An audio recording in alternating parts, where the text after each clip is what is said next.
Hello and welcome to the Grand Line Review, your source for everything One Piece, and today we are going to step into a strange, bizarre world based on a single hypothetical, being what if everyone that Luffy actually asked to join the Straw Hats became a crew member, with the basic rule of our universe being that if Luffy does request a person join the crew, then they must say yes. And not only that, we're also very much going to examine how alternate universe crewmates may have affected the story going forward from that point, because our hypothetical does change a pretty incredible amount. It's a really good what if, to examine what this series could have been if everyone Luffy actually wanted to become a Straw Hat was that agreeable. Before we get into that, I have an even better hypothetical though, which is what if you became a subscriber to the Grand Line Review? Well, I will tell you. You would receive regular One Piece content uploaded straight into your YouTube feed. That's what would happen. And I think we should make that a reality, dear viewer, just as we are about to do with our other hypothetical here. And as for an example of what we're doing here today, let's take our piece. According to our rules, when Luffy asked her to join them on their adventure, she would have had to agree, instead of staying on the island of dragon things. And then bam, we have to account for Arpiece throughout the rest of the story. However, because Arpiece is a filler character and does not indeed exist, she will not be here today. Apologies to Arpiece fans, provided there are any. So let's go through One Piece with this very simple rule in mind, and right off the bat we have a pretty insane change to make, because during his childhood, Luffy actually asked both Ace and Sabo to join the crew, and instead of refusing Luffy, they now have to say yes, meaning that we have our first two official Straw Hats, and this is going to cause us a fair few problems later down the line, but we don't have to worry about that for now. But basically then, Sabo's story will still play out more or less the same regardless. Yes, Luffy is now his captain, but he will still need to flee Dawn Island, have his whole fake out death scene, incur amnesia, and join the revolutionaries. Don't worry though, he will be back. But for now, the Straw Hats are left with two members, and Ace is now going to wait until Luffy is old enough to set sail. Then through various shenaniganry, this duo is going to make it to Shellstown, where Luffy hears of a certain swordsman, an opportunity that the rubber lad simply cannot resist, and neither can Zoro this time, who immediately accepts Luffy's offer instead of playing hard to get. Then Luffy, Zoro, and Ace proceed to defeat Captain Morgan and Helmeppo. Very important thing I should bring up about Ace though actually, because he is now a Straw Hat, he will not become the user of the Mera Mera no Mi, and this is because Ace would not have become stranded on Sixus, and therefore would not have found the fruit. That's alright, he's still pretty powerful regardless. Next up we have Nami, a fairly simple situation, because as soon as Luffy found out she was a navigator, he asked her to join the crew. But this time Nami just says yes, and we don't have to deal with the whole betrayal of Baratier business. Instead, it's much more likely that Nami would just tell Luffy about Arlong, and they will make the trip to Kokoyashi Village to deal with him regardless. Much cleaner, albeit not quite as dramatically potent. Not quite at all actually. But now is where another big change happens, because then we land on a strange island and meet the guardian of the forest, Gaimon. And after a touching scene involving empty treasure chests, Luffy demands that Gaimon join the crew. To which this time around, Gaimon is obviously going to say, yes, Captain, and thus excluding Luffy, we now have our fifth official crew member, who is a shrub in a box. But now things proceed quite smoothly into Syrup Village, where Luffy, Zoro, Nami, Ace, and Gaimon help to save the village from the Black Cat pirates, and Usopp hops aboard. Very easy recruitment here. But all of this work has made us very hungry, so we're off to Baratier on the hunt for someone to provide frequent delicious dinners. And what do we find? Well, we find a Sanji, would be the dude's name. And as per the one universal constant of this video, Sanji says yes to Luffy immediately, and if anything, this whole Don Creek situation goes much smoother, because the Straw Hats aren't split up by Nami's betrayal, due to there being no betrayal. Although Zoro still gets pretty messed up by Mihawk. But with Sanji in tow, we now head to Kokoyashi Village, where this intriguing incarnation of the Straw Hats takes down Arlong, frees Nami up, and now we're pretty much ready to head into the Grand Line. And after doing so, our first stop is Reverse Mountain to acquire yet another crewmate, this time being Old Man Crocus. After discovering that Crocus was a doctor, Luffy very excitedly offered him the chance to become the doctor of the Straw Hats. And when I say offered, let's remember that Luffy more often than not demands things rather than offers, and his exact wording was something like, "You're a doctor, then become our doctor." And in this world, Crocus does need to accept this, so the Straw Hats now have a ridiculously powerful ally at their side. Laboon does, however, remain at Reverse Mountain, having now become Luffy's rival, and will await the future Pirate King's return. Also of note is that during Reverse Mountain and the ensuing Whiskey Peak arc, we do pick up Vivi masquerading as Miss Wednesday as well as Karoo, but they are not asked to join the crew as of yet. And now we have some pretty massive stuff to change though, because after Whiskey Peak comes Little Garden, which is fine. This happens mostly as per we know it, and Nami ends up catching her deadly disease. Now generally this would be the obvious path to Drum Island, however at this stage we now already have a doctor being Crocus, a pretty phenomenal doctor as well, having once treated the Pirate King directly. So this rather unfortunately means that Crocus is likely going to be more than capable of dealing with Nami's ailment, meaning that we bypass Drum Island altogether and move straight onwards to Alabasta. Which is kind of annoying because in addition to losing Chopper, we also lose Dr. Kureha, because in the series Luffy did ask her to join the crew as well. However, that's all pretty redundant with Crocus aboard, and I guess the biggest loss is of course the Straw Hat mascot, but to replace our cute reindeer, we now have a shrub in a box, so never fear. Cotton Candy Lover Gaimon will be more than capable of carrying the series from here on out. So we reach Alabasta much earlier than we would have otherwise, meaning that there is every chance that Vivi does arrive in time to meet with Koza and prevent the civil war on Alabasta from kicking into full gear. Even if not though, the events are still going to play out with Crocodile being defeated, but in a grand twist, Vivi is not going to stay on the island. Instead, both she and Karoo are going to pursue their vague dreams of piracy and become regular members of the ever-growing Straw Hat Pirates. Oh, and let's not forget Robin. She will still stow away aboard the Going Merry and work her way into the Straw Hats as per usual. I mean, no, Luffy does not ask her, but he does agree, so that does not break our one rule. From here, we need to skip forward a fair bit because Jaya, Skypiea, and Long Ring Longland offer us very little in terms of crew pickings. So we're going to end up on Water 7 to fix the Going Merry, and here we encounter an iceberg, a mare iceberg to be precise. And Luffy, being Luffy, once again discovers a useful talent and then invites Iceberg, or in Luffy's words, Old Man, to become the shipwright of the Straw Hats. And despite being both the mayor of Water 7 and the president of Galila, Iceberg is going to have a rather abrupt change of heart and agree to become a pirate.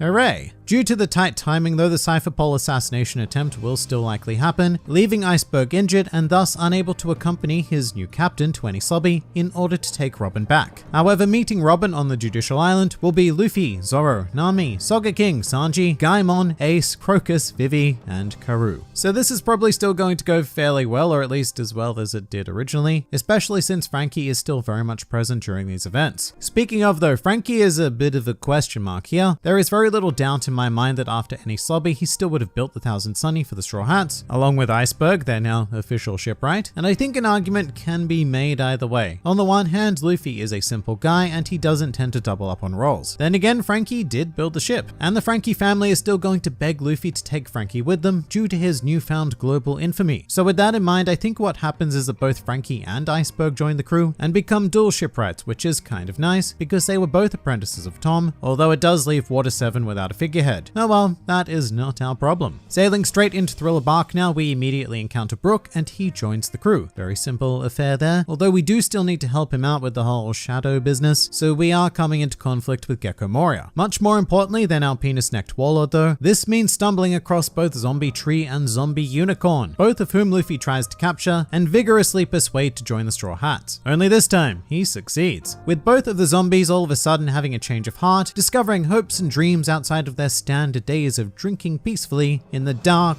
dank, foggy atmosphere of Thriller Bark. Really sad turn of events now though, because as a result of Moria's inevitable defeat, Zombie Tree and Zombie Unicorn shadows are going to be returned to their original owners, meaning that these two members will be very, very short-lived Straw Hats, as well as, I suppose, the first case of a Straw Hat death that is not the Going Merry. And so at the end of Thriller Bark, the Straw Hats are going to hold a respectful funeral for their lost crew members and are then forced to continue onwards, which takes us to Sabadi, where despite the fact that we have figures such as Ace and Crocus, the Straw Hats are still going to be defeated and separated by Bartholomew Kuma. But this is where things start to get really, really difficult, and mostly because of Ace. He's been with us the entire time now, and as such, he has no association with Whitebeard, and he might not even have a bounty of his own, although he probably does. Very importantly though, this means that Ace does not become a target of Blackbeard in any way, shape or form, and it actually kind of prevents the entirety of the Paramount War from even happening. For this event to occur, Blackbeard would need to capture another member of the Whitebeard Pirates, none of whom were as brash as Ace, so this whole scenario seems nigh on impossible to achieve. Which also may potentially mean no time skip because Luffy isn't truly aware of just how weak he is anymore. And this also goes on to change a whole ton because Jinbei no longer needs to resign from the Warlords, nor does he actually meet Luffy, and it's entirely possible that he never does. But because One Piece is a story centered mostly around fate, I have to conclude that Luffy will decide on on the 2-year training period. Otherwise, the entire crew would be wiped out very, very early on in the new world. So if you do want that ending, then feel free to stop here, I guess. But if we proceed with the time skip and the crew reunite, all 13 of them now, we will then go on to Fishman Island. And quite frankly, I don't think Jinbei is there due to still being a warlord, and even if he is, he has no association with Luffy, and it's very hard to see the captain asking Jinbei to join his crew without that background. But since that is massive